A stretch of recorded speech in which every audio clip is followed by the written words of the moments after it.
M'he passat uns 30 anys de la meva vida en primera línia de la política, primer com a regidor a Barcelona, a l'oposició, després conseller del govern, de política territorial, d'economia, conseller en cap, 7 anys de cap de l'oposició en el Parlament i, finalment, president del meu país. En els polítics no només se'ns escruta públicament per les decisions que prenem, sinó que també som protagonistes de programes d'humor, d'aquests programes d'humor de màxima audiència. I en tots aquests anys també jo m'he trobat amb ser un robot, amb un guapo que corria per Catalunya, o simplement m'han fet ballar un munt de vegades el Mas Style, no? El màxim exponent d'aquesta realitat és el programa Polònia de TV3, creat per Antoni Soler ara ja fa uns 16 anys. És cert que la realitat política moltes vegades ha superat la imaginació dels guionistes de Polònia, però també caldria pensar per què a alguns només els interessa de la política els gags de cada dijous al vespre a TV3.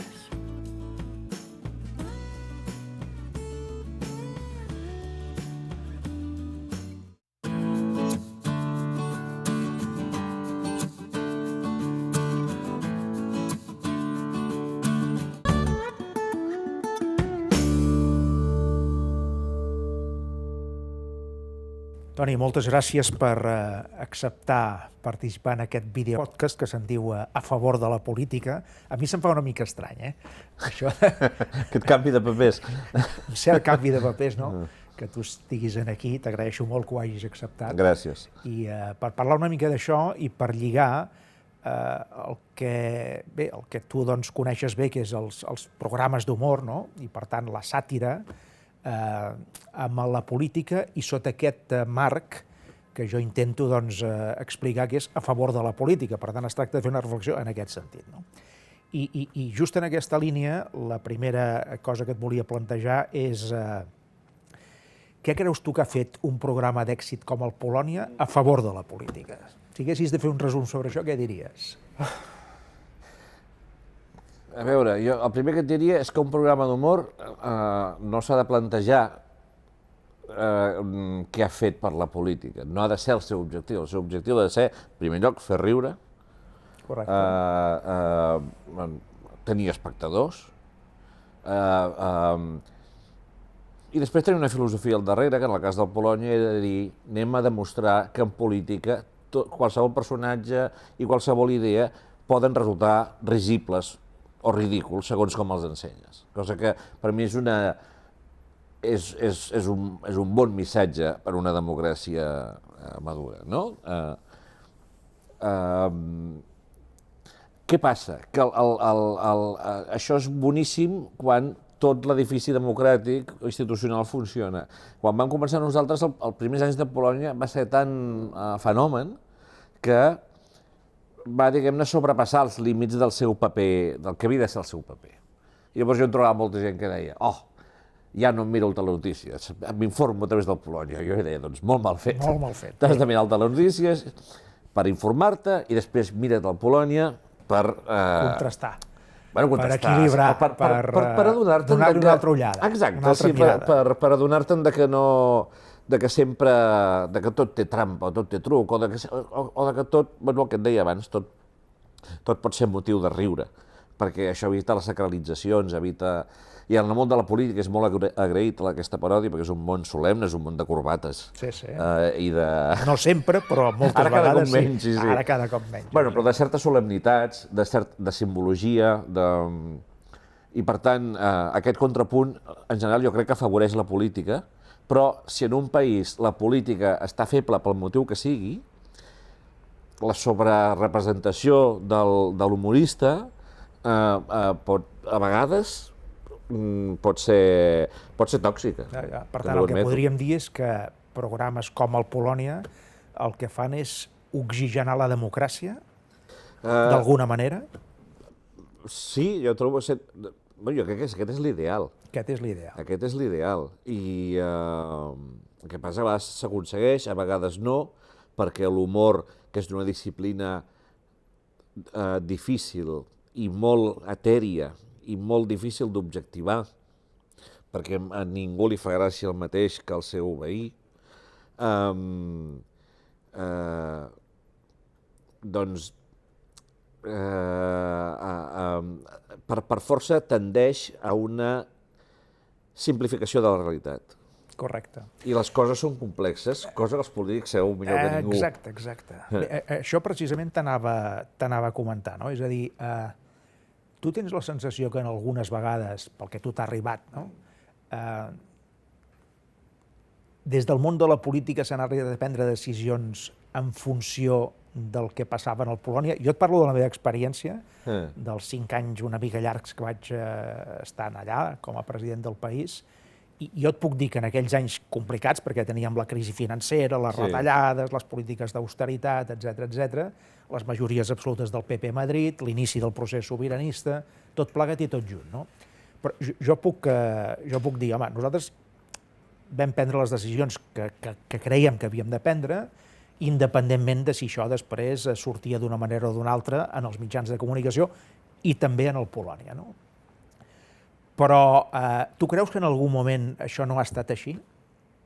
També et puc dir una altra cosa, Jo recordo escenes nostres amb un govern teòricament seriós, o seriós, vaja, on pensàvem, si això ho veiés el Polònia... Ui, sucarien pa, no? Sucarien pa, i sucarien autènticament pa, no? Recordo algunes escenes en aquest sentit. Segur. No, jo espero, sincerament, que ningú... No és per falsa modèstia, però jo crec que el Polònia no decideix ni el sentit de vot de la gent ni les accions polítiques d'un país. Pot ajudar a contribuir a la imatge, als punts forts o fluixos o febles de la imatge d'un determinat polític. A vegades això sí, però en general el Polònia va a remolc de la premsa. Jo sempre que fèiem reunions de guió, als meus guionistes els deia no vull esquetxos sobre temes que no hagin estat titulars en els diaris o en el telenotícies. No us inventeu res en aquest sentit. Bueno, a vegades sí. L'època Montilla era tot tan avorrit que ens inventàvem coses. Recordo que vam fer un esquetx que es trobava petroli, per exemple, a la plana de Vic, però molt de petroli, i Catalunya es convertia en un emirat, saps? I fèiem això perquè realment l'actualitat no ens donava gaire argument. Havíeu de sacsejar l'ambient una mica. Sí, però després, amb el procés, no hem tingut mai més aquest problema, no? Per què diries que a Catalunya un programa com el Polònia triomfa clarament, no? Després de més de 15 anys amb un seguiment d'espectadors d'una manera molt notable, i en canvi amb altres latituds, per exemple d'Espanya, això no passa tant. Concretament a Madrid, no? Madrid, capital política, on passen un munt de coses, etc. Per què aquest tipus de programes no han triomfat en allà i en canvi a casa nostra sí? Bueno, el Madrid de la transició, que era un Madrid hiperpolititzat, quan va començar el ball de sigles de partits polítics i de tot, es feien molts acudits sobre política, i a l'època d'en Pedro Ruiz, per exemple, doncs... Però diguem que la febrada ja la van passar. I al Polònia hi ha una part que és atribuïble a la dèria política dels seus fundadors, és a dir, jo o en Manel Lucas o en Queco Novell érem gent que veníem del periodisme polític i la política ens interessava, ens feia gràcia, això i tot. I després el Polònia és un programa que feia riure a la gent que li agrada la política i al que no, i això és l'ingredient fonamental perquè un programa funcioni. I tercera cosa, les relacions Catalunya-Espanya són un material boníssim per l'humor. I això, quan la gent diu és que nosaltres sí que sabem riure de nosaltres mateixos, és veritat en part, perquè el Polònia se'n riu de la realitat catalana, però se'n riu també molt de la realitat espanyola i de les relacions entre Catalunya i Espanya. I aquest ingredient suma molt.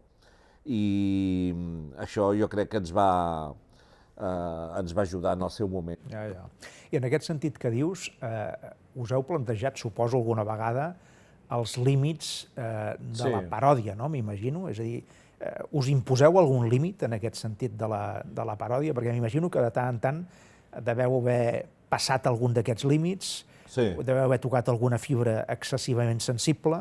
Penso, per exemple, en alguna època, amb el tema religiós, concretament catòlic, amb les paròdies que fèieu del Sant Pare, coses d'aquestes, no sé si les úniques, però també n'hi devia haver d'altres d'aquest tipus. No parlo de la reacció dels polítics o dels partits o de les institucions que es poden empipar davant de determinades coses, o que els pot molestar, Parlo de la vostra consciència d'haver passat el límit que marca, doncs, us ho heu plantejat, això? Cada setmana. Vull dir, ja has de conviure. L'obligació de l'humorista és sempre ballar sobre l'hambre, diguem-ne, i d'explorar aquests límits. I si els explores, de tant en tant derrapes i t'equivoques i t'has de disculpar. Ho heu arribat a fer? Els polítics ens costa de disculpar-nos. Ens equivoquem molt sovint i ens costa un pèl. No sé si en els... Sí, a nosaltres també ens costa. Us costa. També tenim el nostre orgull i ens costa. Però ho heu hagut de fer? Ho hem hagut de fer. Privadament? No, jo em vaig disculpar en públic no fa gaire per un acudit sobre els Mossos. El meu programa. Però, noi, faig un programa cada dia, en directe, en el qual entra i surt molta gent. Per tant, quan passa això, és honest disculpar-te, però també és honest arriscar-se. Si no ens arrisquéssim, els humoristes... Seríeu avorrits. Seríem avorrits i també hem de posar a prova el sentit de l'humor de la gent. Si no, sempre guanyen els que s'ofenen. I no podem regalar-los aquesta victòria, perquè si nosaltres ens enriem de l'Artur Mas i l'Artur Mas calla, però després ens enriem del polític d'altre partit i aquest altre polític es queixa, i perquè no es queixi nosaltres ens reprimim, la víctima és l'Artur Mas, aleshores, m'entens? Claríssim. I viceversa, no? Vull dir, perquè hem de premiar els que es queixen en lloc de... i castigar els que no es queixen. Correcte. Seria bastant injust. Seria molt injust. Sí. Jo, en general, jo sempre he fet una defensa aferrissada de la classe política catalana perquè durant molts anys, fins al moment més àlgid del procés, no vam tenir problemes. Ens hem queixat poc, en general. Us heu queixat molt poc. Des del 2017, que l'ambient, com saps, s'ha enrarit, les coses són diferents. Són diferents. Deixant a part que va haver-hi Ciutadans i PP, en el seu moment van posar TV3 al seu punt de mira, en general com a cadena, i això ens va perjudicar a nosaltres i vam rebre molt fort. Però en general ara la gent té la pell molt prima i m'ha fet molta gràcia que em parles del tema de la religió, perquè ara ficar-se amb el... Quan jo era jovenet i començàvem, havies d'anar en compte amb el rei i amb el Sant Pare i amb l'exèrcit. Ara això és el més fàcil del món. Això és el més fàcil, ara. Ara el problema és ficar-te amb el feminisme, amb el món LGTBI, amb els temes de gènere, amb els temes... Han canviat els marcs mentals, vols dir? Han canviat els marcs mentals, han canviat les prioritats, segurament. Sí, i hi ha com una mena de nova catequesi laica, saps? Que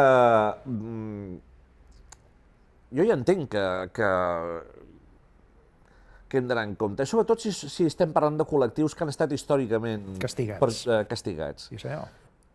Però que la tentació del puritanisme és una tentació que sempre hi és, i és una tentació contra la qual l'humorista per instint hi ha de lluitar, no? I aleshores, en aquest equilibri inestable ens movem sempre. Tu deies, en general, i ho has dit públicament també, la política catalana, els polítics catalans s'han queixat poc fins, deies, a l'any 17, no? S'han queixat alguna vegada per no sortir en el Polònia? Perquè jo he tingut algunes vegades la impressió que per un polític català era pitjor no sortir que no pas sortir-hi, diguem-ne, malament, no? Excessivament ridiculitzat, etc. No. Només recordo un cas del malaguanyat Jordi Miralles, d'Esquerra Unida, que feia coalició amb Iniciativa, te'n recordes? Sí, Esquerra Unida Alternativa. Sempre deia, per què surt en Joan Herrera d'Iniciativa i no surto jo? Això ens ho va dir literalment, però en general la gent no No, i a més hi havia reaccions. Jo, el que em va tocar una mica va ser la d'en Joaquim Nadal. Joaquim Nadal em va dir un dia, diu, vaig ser 25 anys alcalde de Girona, i ara que ja no ho soc, l'altre dia per primer cop vaig firmar autògrafs a nens de Girona, i era pel personatge de la Polònia. Un alcalde Popular. tan popular i tan longeu com Quim Nadal. Sí. I llavors és normal que ell digui, bueno, ara el meu llegat serà aquest, ara? Aquest personatge de la Polònia? Ostres, saps? Per tant, bueno, jo intento ser empàtic amb això, no? Però les reaccions sempre han estat molt respectuoses, perquè en el fons és bo per la política catalana, segur. Vull dir, què ens fa ser país, què ens fa ser nació? Què tenen els països i les nacions? Tenen un sistema polític, tenen partits propis i llavors tenen humoristes que se'n riuen. Sí. I a Catalunya aquesta tercera pota, diguem-ne, hi havia de ser. Jo no vull dir ara això que jo fes en sentit patriòtic, sobretot perquè m'he guanyat la vida, però jo pensava, ens fa més país? Per què? Doncs perquè igual té les mateixes competències que la Rioja o que Extremadura, però la Rioja i Extremadura és difícil que tinguin un Polònia. Impossible. Doncs jo crec que això ens dona... Això ens marca la diferència, d'alguna manera. Sí, ens dona un fet diferencial més important a vegades que un sostre competencial determinat, no? M'entens què vull dir? I per tant, jo crec que això era una cosa bona, i a més ho van fer forçant la màquina. Feien personatges a Polònia sabent que no estaven en el carrer encara. Però que hi serien. I vam pensar, farem que hi siguin. Una mica com... Hi ha una mica de pantomima com la que hi ha amb els Premis Gaudí. La gala dels Premis Gaudí respon a la dèria d'en Joel Joan de dir, anem a fer una gala com si el cinema català fos l'americà. Sí, o com a mínim fos com l'espanyol, com els Goya. O com a mínim l'espanyol. Després les pel·lícules que es premien la gent no les ha vist o les ha vist molt poc, però nosaltres anem a actuar com si fóssim de primera divisió. El Polònia responia una mica a aquesta voluntat de dir, anem a veure que som un país normal políticament, que evidentment no ho som. Sí, senyor. Anem una mica en l'entorn del personatge que surt en el Polònia. Vosaltres heu vist alguna vegada o heu intuït que més enllà de la sàtira sobre el personatge públic que toca, això afectava directament els entorns d'aquest personatge, per tant, famílies directes, etc. Aquí heu notat que hi havia algun tipus, diguem-ne, de frontera difícil de traspassar, o això forma part del joc i, per tant, s'ha d'assumir com una cosa, diguem-ne, que forma part de la partida, no? Sí, a vegades hem estat conscients de generar danys col·laterals, diguem-ne, no? Vull dir, si un polític et diu, escolta, és que pateixo quan em veig, tu pots pensar, va, noi, va amb el teu ofici. Exacte. Però si pateixen els fills o... Això ja és més delicat, I per tant hem tingut algun cas d'això. Heu tingut algun cas d'això i ens ha afectat i hem intentat arribar a solucions bones per tothom, no? Però sempre seguint la premissa que et deia abans. Vull dir, no pots premiar el que es queixa i castigar el que no es queixa. I castigar el que no es queixa. Saps? Que, a més, el que no es queixa és la majoria. La immensa majoria. Però si algú et diu, escolta, és que la meva filla va anar al col·le l'altre dia i li van dir no sé què perquè m'havien vist al Polònia a mi, ostres, això sap greu sempre i bueno, intentes minimitzar aquesta mena de... El que passa que la gent ho relativitza més del que ens pensem. Jo recordo, per exemple, que en l'últim govern... No, quan jo vaig entrar en el govern l'any 95, parlem de fa bastants anys enrere, era un moment en què el president Pujol havia destituït una sèrie de consellers. I va aparèixer una caricatura en un diari en aquell moment, on on hi havia tota una sèrie de caps penjats d'una paret amb tots els consellers que havien estat cessats per en Pujol. No? I el meu estaven allà pendent de penjar-se. No? I un amic meu em va dir, escolta'm, fa gràcia això, no? Dic, home, fa gràcia perquè el teu cap no està allà, però el meu sí que hi és. No? Sí, sí. Pues, clar, un bon amic em va dir això. No? Esclar, aquesta frontera entre l'entorn privat, l'entorn familiar i el... Sí. És una frontera delicada, però suposo que això forma part d'allò que dèiem. Però ara el que abans eren safarejos privats i converses de cafè i tot, ara, per l'efecte de les xarxes socials, s'ha convertit en un gran cafarnaum, diguem-ne. Jo vaig haver de marxar de Twitter en un cert moment perquè realment m'afectava. Vull dir, era el caçador caçat, jo de sobte em vaig trobar... Jo no hi he sigut mai, Toni. Jo no hi he sigut mai a Twitter. Fas bé, però home, al començament era molt llaminer. Sí, sí. I de sobte vaig dir, bueno, prou, no tinc per què flagel·lar-me d'aquesta manera. I això quan vam començar no hi havia les xarxes socials i aleshores era més manejable tot plegat, jo crec. En la teva doble condició d'historiador i també de... Digue'm llicenciat en Història. Bueno, home, llicenciat en No, Història. perquè els historiadors, jo crec que són els que s'hi guanyen la vida, i jo no m'hi guanyo la vida en Història. D'alguna manera potser sí, però vaja, de llicenciat en Història, però també d'intèrpret de la realitat del país, del present, no només del que podem haver acumulat històricament, sinó també del present del nostre país, i ara més enllà dels temes de la sàtira, de l'humor, etc.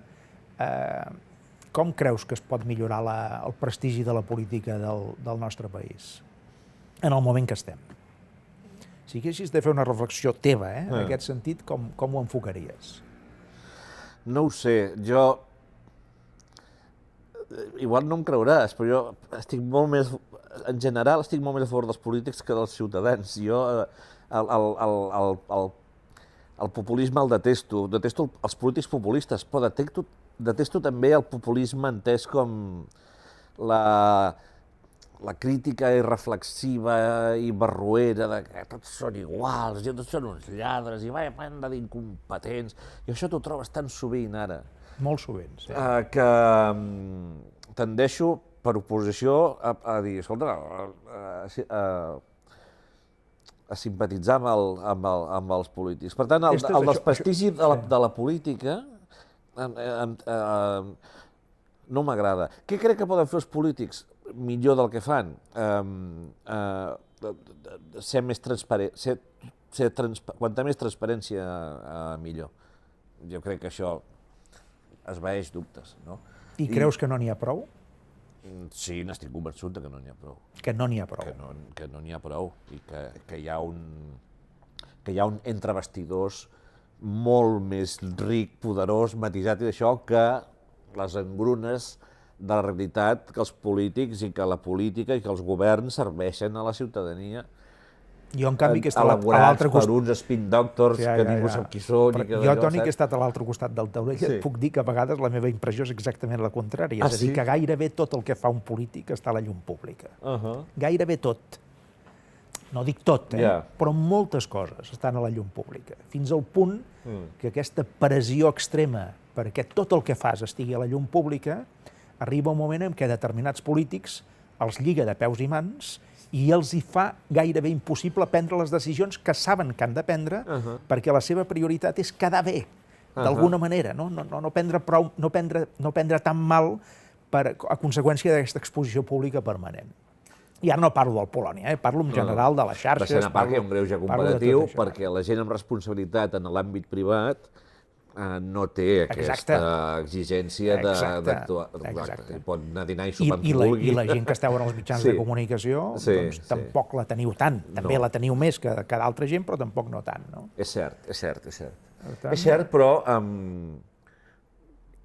de les poques coses en què les queixes de l'opinió pública em semblen raonades és quan diuen els polítics no ens diuen mai el que estan pensant de veritat, saps? Això és diferent, amb això es puc estar bastant. Per això jo crec que emociona, quan amb la guerra d'Ucraïna, els vídeos d'en Zelensky, la gent li emocionava, em veien veien un paio enfrontat a una situació que el desbordava i intentant fer-hi front sense...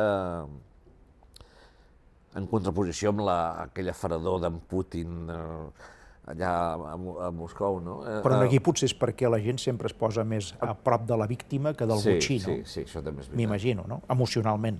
Això també és veritat. En línia d'això que deies d'en Zelensky, que m'ha semblat una cosa doncs, que porta amb una altra reflexió, no? En el món actual, i tal com avui dia es concep la política i com la recepciona la gent,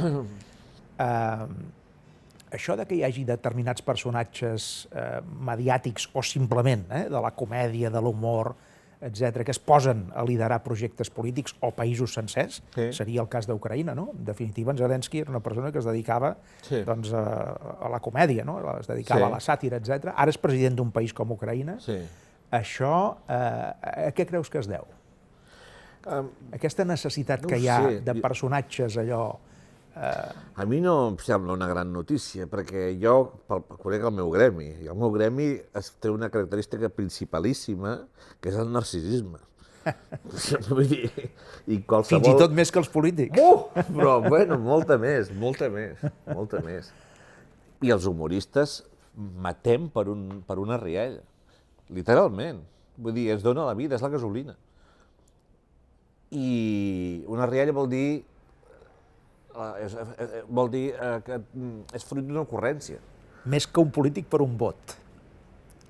Sí. I aleshores, els polítics que davant amb una roda de premsa es passen l'estona dient ocurrències, buscant el tall que l'endemà serà més comentat i d'això, aquesta mena d'esclavitud no és bona. El polític ha de pensar molt més enllà, jo trobo. Per tant, em costa de creure que una persona amb mentalitat artística, que és molt important, és important que hi hagi gent narcisista i que estimi la bellesa i que vulgui agradar, perquè això ens dona tot el que té de bonic l'art, les belles arts, les arts escèniques... La creació. Tota la creació, exactament. Però ser esclau d'això jo crec que t'invalida una mica pel, diguem-ne, el sentit últim de la política, que és el bé comú, i és, sobretot, el no pensar en demà ni en l'aplaudiment immediat, no? A tu t'han fet alguna proposta alguna vegada per dedicar-te al món de la política? Sí, segur alguna que vegada. Sí, però... I em tempta, Tempta? Sí, però em tempta la part externa. Jo quan us veig fer rodes de premsa o mítings... Allà t'hi sents. Sí, fins i tot, quan jo era periodista d'informació política, anava al Parlament i hi havia torn de preguntes al president. Feia una pregunta i jo pensava, què respondria jo, saps? Correcte. Jo jugava això, vull dir, això ho trobava molt divertit. Però després... I no t'empipaves mai? Pensant que tu havies de respondre aquella pregunta que et feia el de torn. No, això el joc dialèctic el trobo apassionant i divertit. Però després hi ha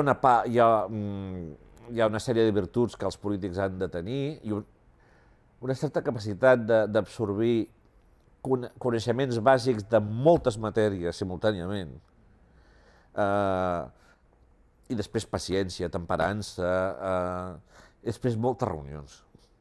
Jo les reunions no m'agraden gens. Aquesta part ja no t'agradaria tant.